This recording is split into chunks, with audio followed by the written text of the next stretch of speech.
好啦，我哋而家將解凍好嘅佛跳牆嗰啲料啊，過年前喺 Costco 買咗一盒，寫住話佛跳牆喎。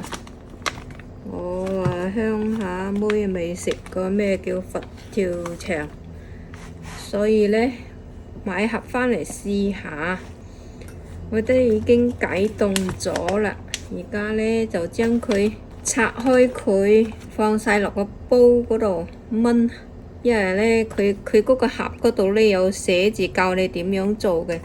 佢盒入邊呢，一共有8袋嘢，8包嘢，有鮑魚4粒，海參啊，唔知3條啦應該，唔知3條或2條咯，我未拆開唔知，拆開睇下先。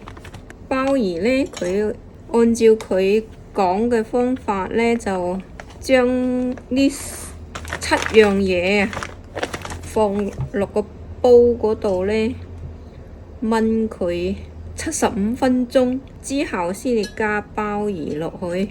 鮑魚4粒就擠埋一邊啦。我哋嚟放啲呢啲料先，乾瑤柱4粒，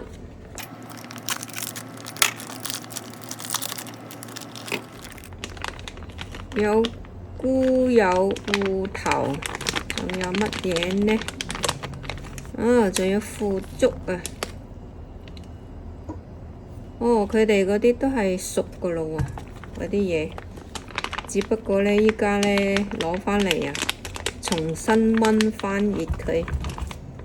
哦，有栗子，啊，仲有蒜啊，葱蒜，有白果，菇嚟㗎。呢包都係啦，一樣啦。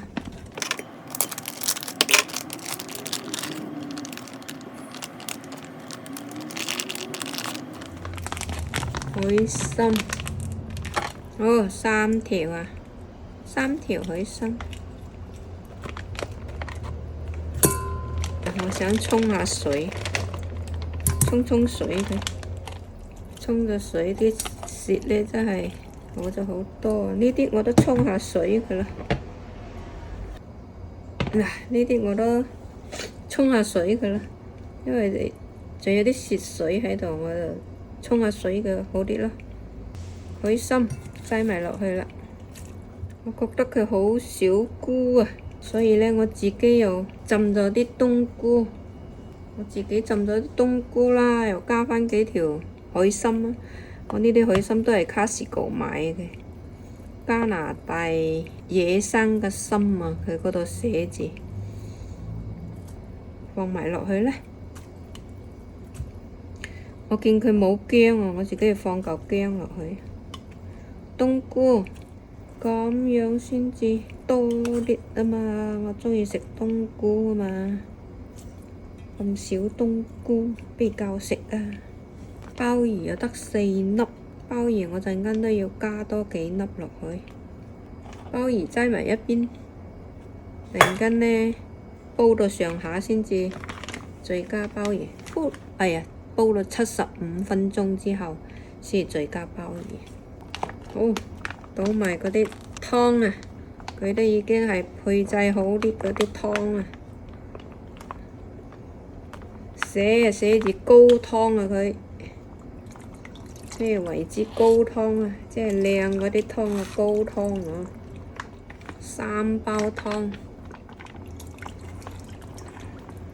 佢嗰個聲寫住呢冇鹽嘅，所以呢，後尾要加返啲鹽。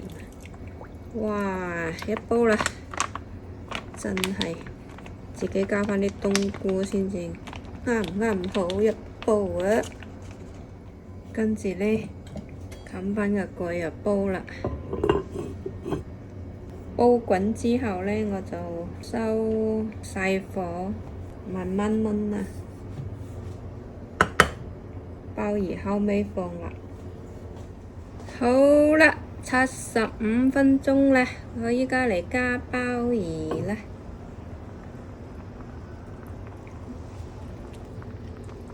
佢啊得4粒鮑魚啊，我加多2、4、6，加多6粒落去，咁少唔夠食，加多幾粒。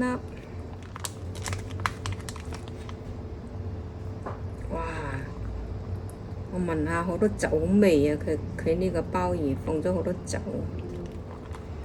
我放我哋嗰啲鮑魚先。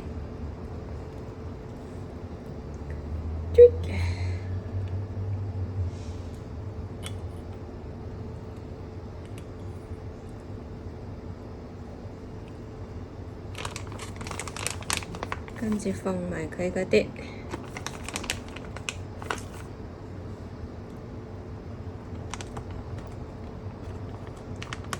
既然係酒，我就倒埋落去啦。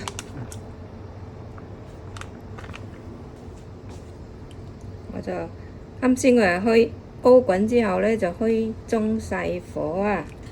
我而家呢，就開返大火，煲返滾嘅之後，再收返中細火，燜佢15分鐘啦。跟佢嗰個說明書啊，介紹啲人點樣煮嗰個做法。煲滾啦，我就收返中細火，收返中細火，由佢慢慢燜多15分鐘。啱先加咗鹽啊，等我嚟試下個味道先。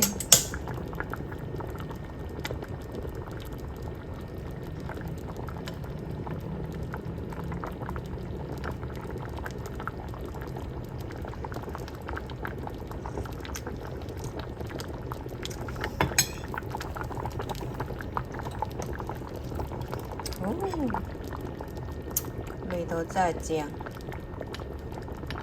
唔錯。嗰啲湯呢，好濃好稠，